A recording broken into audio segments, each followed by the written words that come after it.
अस्सलाम वालेकुम। रिजवान के हम सफ़र में खुश आमदीद। आज हम हैं मशहूर फ्रियर हॉल के सामने, तो चले आए अंदर चलते हैं, देखते हैं है कैसा।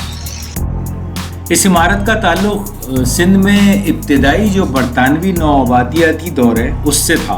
1865 में इसे मुकम्मल किया गया था, 1863 से 1865 के दरमियान। अच्छा, ये वही दौर है जब ये सारी इमारतें कराची में बन रही थी। आपको याद होगा इम्प्रेस मार्केट के बारे में मैंने आपको बताया था। कायद आज़म स्टाफ हाउस जिसे हम कहते हैं, कायद आज़म म्यूज़ियम जिसका नाम है, और ये फ्रियर हॉल जो है ये भी 1865 में मुकम्मल होने वाली इमारत है। असल में ये कराची का टाउन हॉल था पहले, और अब ये एक इवेंट्स या एग्जीबिशन वगैरह के लिए इस्तेमाल होता है, और इसके अंदर एक लाइब्रेरी भी है, अभी मैं आपको दिखाता हूँ। ये हॉल चूँकि एक वेनिशियन गॉथिक स्टाइल की कंस्ट्रक्शन है, तो इसके बाहर आपको ये फ्रांसीसी तर्ज का एक फव्वारा बड़ा आलीशान सा नज़र आता है। फ्रियर हॉल की ये ख़ास निशानी भी है, और ये भी उसी दौर का 1880s का। और इसको अगर मैं आपसे करीब से दिखाऊं तो ये भी, हालांकि इसकी हालत को अभी चारों तरफ ग्रिल लगा के ज़रा बंद कर दिया गया, हालत कुछ बेहतर हो गई है। 1890 में एडलजी डिनशा फाउंटेन इसका नाम है, 1890 में तामीर किया गया था। इसमें आप देखें अगर चारों तरफ ये अभी चल नहीं रहा है, इसको बंद किया हुआ है, लेकिन ये चलते हुए बहुत खूबसूरत लगता है फाउंटेन। और इसमें चारों तरफ इसके पिलर्स जो इसका सेंट्रल में नज़र आ रहा है, ये आपको जो फ्रांसीसी तर्ज में जो इंसानी मुजस्मे अक्सर छोटे छोटे से नज़र आते हैं, आपको फ्रांस वगैरह की पिक्चर्स में कम से कम आपने देखा होगा, वहाँ इस तरह के फाउंटेन्स बहुत ज़्यादा वहाँ कल्चर है।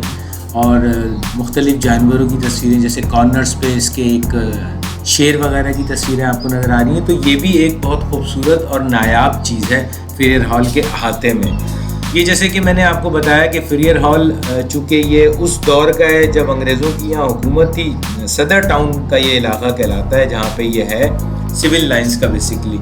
और ये रेड जोन में भी शामिल है ये एरिया। ये मैं आपको बताऊं कि फ्रियर हॉल का जो एरिया है, इसीलिए ये अमेरिकन कौंसलेट जो इसके बिल्कुल पुराना वाला सामने था, तो वहाँ जब धमाका हुआ था तो ये कोई 3-4 साल, पता नहीं 5 साल ये बंद भी रहा था, और इसके अंदर जाने की इजाज़त नहीं थी। ये रेड जोन में वाक़ है, और इसको इंतहाई महफूज जोन भी तस्वुर किया जाता है रेड जोन को। ये हॉल अब्दुल्ला हारून रोड, जो कि पहले विक्टोरिया रोड कहलाती थी, और फातिमा जिन्ना रोड जो कि बोनस रोड कहलाती थी पहले, इन दोनों के दरमियान में ये हॉल वाक़ है।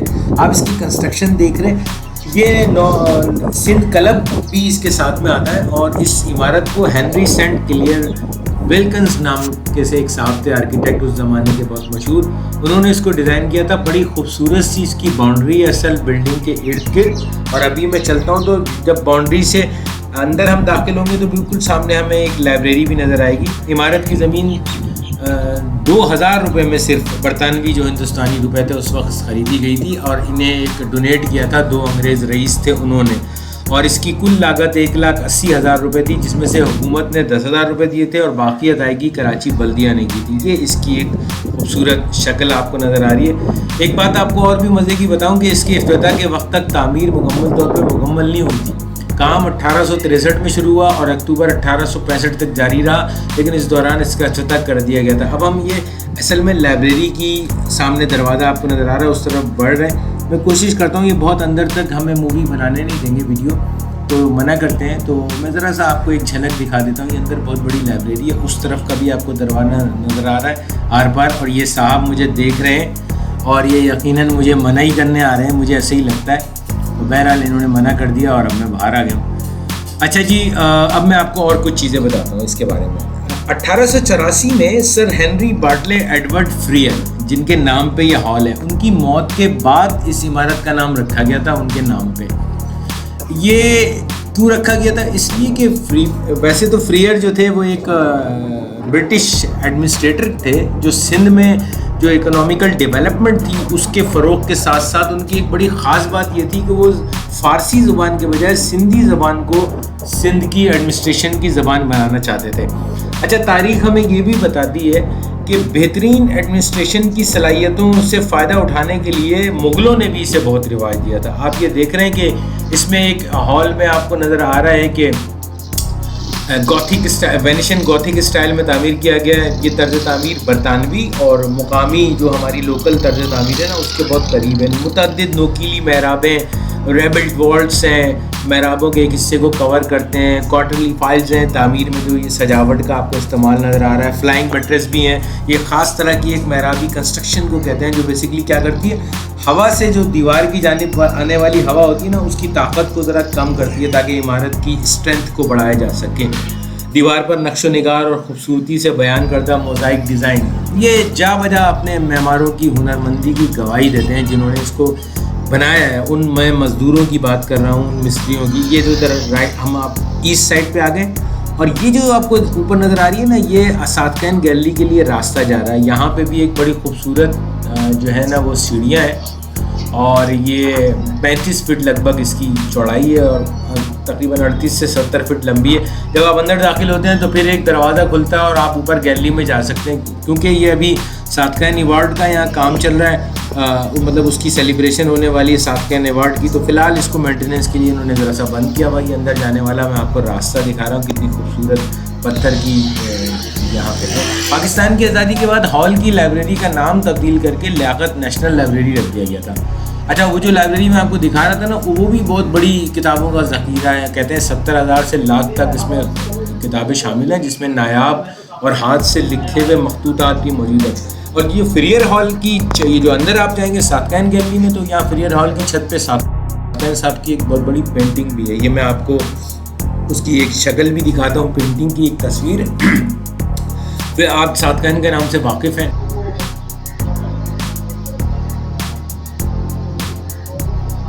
यहाँ पे आपको बाहर भग्गी वगैरह भी मिल जाती है, जिसमें आप बैठ के फ्रियर हॉल के अंदर भी ये राउंड लगाते हैं। जनाब 200 रुपये लेते हैं, और अगर आप कहें फ्रियर हॉल के बाहर से आपको रोड से राउंड करवाएं तो ये 400 रुपये में आपको राउंड लगा देते हैं। तो ये आपको मैं एक और साइड दिखा रहा हूँ, फ्रियर हॉल की बैक साइड है बेसिकली। ये इमारत बुनियादी तौर पर मुकामी पीले चूने के पत्थर से तामीर की गई है। यहीं का पत्थर है जिसमें डिज़ाइन के लिए ये यहाँ कराची के करीब एक शहर है भोलारी, उसके सफ़ेद जो ओलियट पत्थर है ना, उसको इस्तेमाल किया गया था इस local stone, white yellow stone जो है उसके साथ। इसमें सुर्ख और सुरमई रेत का पत्थर आपको जो नज़र आ रहा है कहीं कहीं पे डिज़ाइन के लिए, उसे झंगशाई से मंगवाया गया था। ये झंगशाई और भोलारी दोनों करीब हैं कराची के। अच्छा, ये पूरी इमारत अगर आपको मैं दूर से दिखाऊं अभी, तो एक लंबा ऑक्टोनल टावर है, और इस टावर के गिर्द आपको बाउंड्री नज़र आ रही है। दोबारा से चारों तरफ मैंने आपसे कहा था ये एक बाउंड्री है, और ये चारों तरफ उसके एक बड़ा खूबसूरत सा बाग भी है। इन्हें क्वींस लॉन और किंग्स लॉन भी कहते हैं, और आज़ादी कहते थे, और आज़ादी के बाद फिर इनका नाम जिना गार्डन रख दिया गया। यानी फ्रियर हॉल के इर्द गिर्द जो ये आपको बाग नज़र आ रहा है, इसका नाम जिना गार्डन है। तो मैं आपसे ये कह रहा था कि जो लंबा ऑक्टोनल टावर है, इसके ऊपर लोहे का एक ग्रिल नस्ब है, ताज की तरह बिल्कुल इसका डिज़ाइन दिया गया है। और इसका जो सेंट्रल हॉल है, उसकी छत पे कोई धात वगैरह की तय चढ़ाई गई है, शायद मिल्टन्स वगैरह की तय इस पर चढ़ाई गई है। ये इसका टावर है, और साथ ही साथ टावर के साथ आपको एक और चीज़ भी यहाँ नज़र आती है, जो कि ऊंची सी चीज़ आपको नज़र आती है ना टावर की, साथ ही एक छोटा सा एक और टावर भी आपको नज़र आ रहा होगा यहाँ पे। मैं आपको अभी दिखाता हूँ, वो ऊपर जो आपको नज़र आ रहा है, ये उस ज़माने में बनाया जाता था, ये जो हवा का रुख देखने के लिए और मौसम वगैरह की मालूमात लेने के लिए। हालात इसके भी वैसे कुछ बहुत ज़्यादा अच्छे तो नहीं है। इसके पार्क में देखें, ये भी एक बहुत पुराना किसी ज़माने में यहाँ पे फाउंटेन होगी या लैंप्स लगे हुए होंगे, तो ये टूट का शिकार है। इसकी भी मेंटेनेंस की ज़रूरत है बहुत ज़्यादा। ये हमारी एक बहुत ज़बरदस्त किस्म की हेरिटेज में शामिल है। फ्रियर हॉल एक बहुत ही खूबसूरत जगह, जहाँ कम से कम कराची में रहने वाले हर आदमी को तो एक बार इसको ज़रूर देखना चाहिए। अब यह हाल आवाम के लिए खुला है, और इमारत अपने फ़न तामीर और बर सग़ीर में बरतानवी राज के साथ इसका जो रिलेशन है, उसकी वजह से कराची वालों या कराची आने वाले लोगों के लिए एक बहुत पुरकशिश हैसियत रखती है। इस इमारत को ज़रूर देखना चाहिए। इसके आसपास बहुत और दीगर इमारतें भी हैं, जैसे मैंने आपको बताया था कि स्टाफ हाउस या कायद-ए-आज़म म्यूज़ियम भी इसके बिल्कुल करीब है। Hockey club of Pakistan stadium बहुत करीब है इसके। इवन आपके इसके बिल्कुल सामने ही 5 स्टार होटल है एक तरफ, जैसे मैंने आपको बताया था, और उसके बराबर में पुराना अमेरिकन कॉन्सुलेट था, जो अब मूव होके दूर चला गया यहाँ से ज़रा एमटी खान रोड पे। इस हॉल की तज़ीन व आराइश पे KMC का भी बड़ा हाथ है। उस KMC ने यहाँ काफ़ी काम करवाया है, ऐसी बात नहीं है। मुर्तज़ा वहाब साहब ने और दीगर जो मेयर इससे पहले गुजरे हैं उन्होंने काफ़ी काम करा है, इस हॉल की तज़ीन व आराइश में अपना किरदार अदा किया है।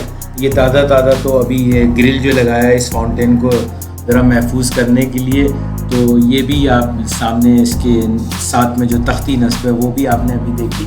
तो बहरहाल आखिर में उसी तरह कुछ तस्वीरें देखते हैं, और अगर आपको मेरी ये वीडियो पसंद आई है तो चैनल को सब्सक्राइब करें, शेयर करें, इस वीडियो को लाइक करें और अपने कमेंट से नवाजें। आपके वक्त का बहुत बहुत शुक्रिया।